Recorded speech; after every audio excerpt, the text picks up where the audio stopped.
से हो रही है। आगे बढ़ते हैं, बात अब लद्दाख के बाद जम्मू कश्मीर की करते हैं फिर से, क्योंकि जम्मू कश्मीर में वो केस पिछले हफ्ते हमने आपको बताया था जिसे दोबारा शुरू करने के लिए तैयारियां की गई हैं और हाईकोर्ट में मामला पहुंचा है और कश्मीरी पंडितों का मुबैना कत्लेआम साल 2003 का वाकया, लेकिन 2022 के वस्त में इस केस को दोबारा खोलने का अब हुक्म जारी कर दिया गया है। नादी मर्ग साउथ कश्मीर का ये वाकया जो कि मार्च के महीने में 2003 में पेश आया, लेकिन अब जाकर सितंबर के 15 तारीख के बाद आप देखेंगे कि ट्रायल बेसिस पर अब इस पर कार्रवाई शुरू होगी।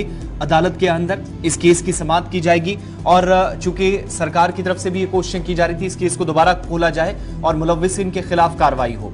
मार्च 2003 का केस जिसे ऑलरेडी बंद कर दिया गया था, इसमें मजीद कोई पेशरफ्त नहीं हुई थी।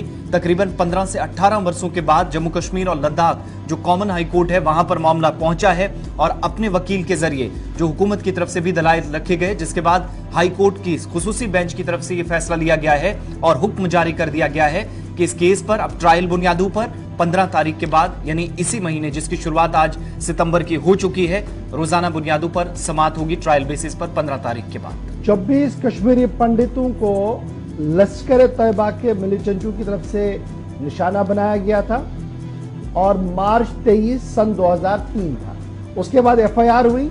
एफआईआर के बाद मामला चला, शोपियां अदालत तक चला गया और उसका क्लोजर कर दिया गया।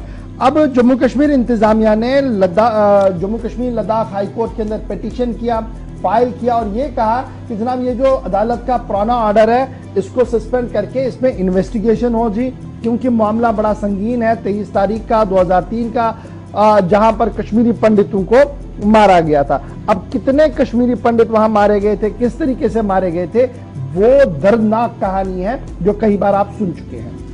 बहरहाल 52 के करीब कश्मीरी पंडित जो वहां रह रहे थे, माइनॉरिटी कम्युनिटी मेजॉरिटी कम्युनिटी के साथ वहां रह रहे थे, उन्हें अलहदा कर दिया गया।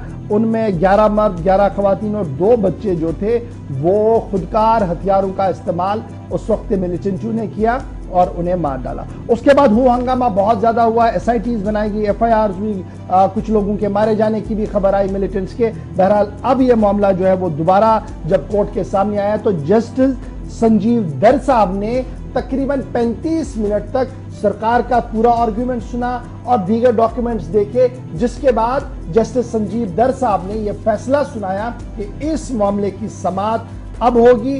रिव्यू पिटीशन जो आया गया था डायरेक्ट किया गया रजिस्ट्री को कि जनाब 15 तारीख सन 2022 को दोबारा से इसकी सुनवाई होगी और इंसाफ उन लोगों को मिलेगा जो निहत्थे थे, बेगुनाह थे और उनका कत्लेआम किया गया था। नादी मर्ग कश्मीर का मामला जो अब अदालत के अंदर